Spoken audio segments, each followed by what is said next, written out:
V obeh dosedanjih četrtfinalnih tekmah olimpijskih turnirjev sta Slovenijo premagala kasnejša prvaka, Rusija v Sidneju za 11 golov, Danska za 7 v Riju. Tudi Norveška sodi v sam vrh svetovnega rokometa, vseeno pa ne tako visoko kot prej omenjeni reprezentanci. Dodatno samozavest vliva dejstvo, da se je zadnji dvoboj končal s slovenskim uspehom. Januarja v Berlinu je Slovenijo popeljal na prvo mesto v predtekmovalni skupini Eura.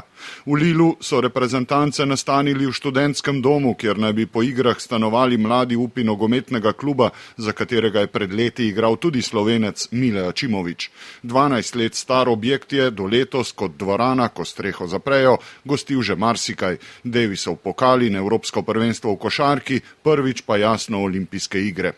Prvi teden predtekmovanje košarkarskega turnirja, drugi teden zaključek rokometnega. Najbrž bi bilo bolj smiselno, smotrno, da ostajamo v Parizu, glede na to, da smo se kler navadili, pa pač tu dvorana in tako naprej, ampak ok, za vse je isto na koncu in nimam ok. Je pa en dan več časa za regeneracijo, počitek in dobro, nimam ok, mi gremo v svojem ritmu dalje, se pravi, da dobro se spočiti, dobro analizirati in zdaj pa je to. Ena tekma, en dan, kdor je ta prav, ta bo vstal, tiska ne gre domov.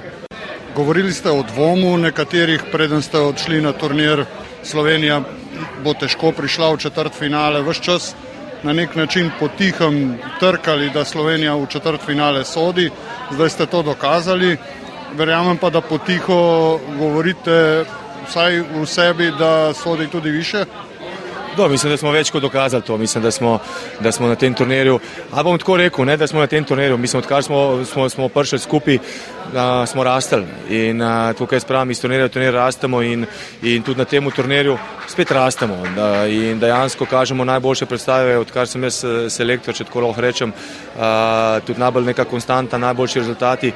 Zdaj pa se spet pravim, četrtfinale na izpadanje, bomo videli, kaj nam bo to prineslo, končni rezultat sigurno ne bo to, mislim, ne bo meril, ne me zdaj narobe zastovati, ampak dejstvo je, da rastemo in to je najbolj važno.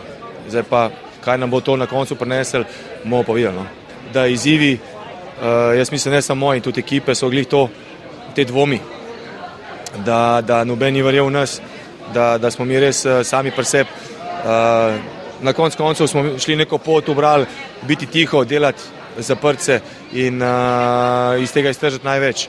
Čeprav so bile, bom rekel, marsikšne stulce uperjene proti nam ali pa vržene in fantje so se zelo, zelo dobro odzvali na vse te stvari in kar se tega tiče, lahko samo čestitam, kot sem rekel.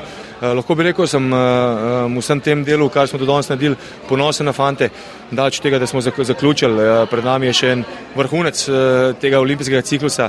Rekel, tako kot navadna tekma, vsako, kot sem rekel, za nas je itak bila vsaka finale.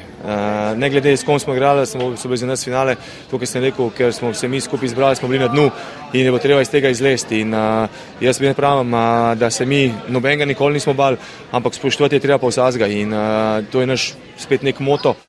Je pred potjo na četrtfinale razmišljal Uroš Zorman, selektor slovenske reprezentance, ki je prepričala tudi tekmece. Nemški reporterski kolega mi je še pred tekmo zadnjega kroga dejal, da je Alfred Gislason v Sloveniji govoril samimi izbranimi besedami. Že prej je nepredvidljivost slovenskega napada hvalil tudi japonski selektor Antonio Carlos Ortega.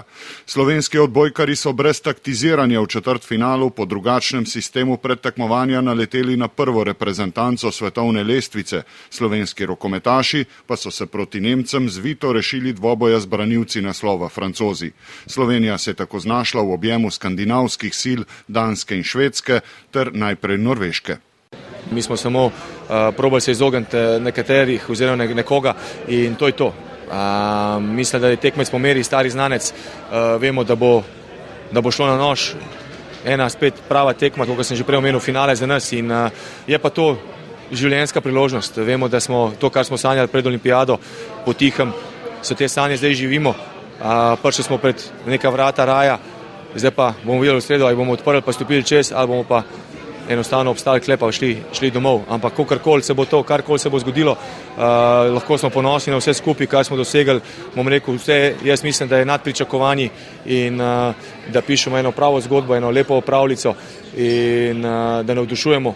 Tako da še enkrat, jaz sem ponosen na fanta, ampak ja, pred nami sta zdaj 2 dneva maksimalnega fokusa, priprave in v sredo proti Norveški, bomo rekli, kako ga mi pravimo, na glavo in dati vse od sebe.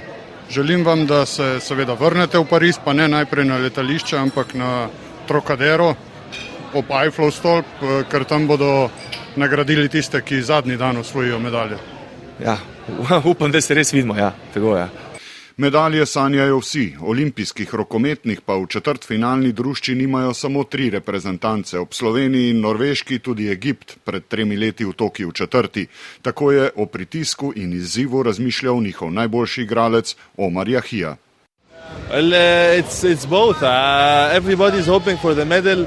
And we have to say that all the Egyptians are... Gre za oboje. Vseh 8 reprezentanc razmišlja o medalji. V Egiptu ljudje verjamejo, da ta zlata generacija, kot so nas poimenovali, enkrat mora vzeti tudi medaljo. In kje drugje bi bilo slajše kot na olimpijskih igrah. To je kar pritisk, a vsi igramo na najvišji ravni, dolgo smo že skupaj in ta pritisk lahko zdržimo. Lahko iz nas izvleče največ. Can be negative, but also it can be positive to bring the best of everybody. In enako se lahko zgodi s komarkoli na tem turnirju. Četrtfinalni pari so Španija-Egipt, ponovitev tekme za bron iz Tokija, tako kot v odbojki Nemčija-Francija, sosedski Danska-Švedska in Slovenija-Norveška, tekme pa od 9:30 zjutraj do 21:30 zvečer.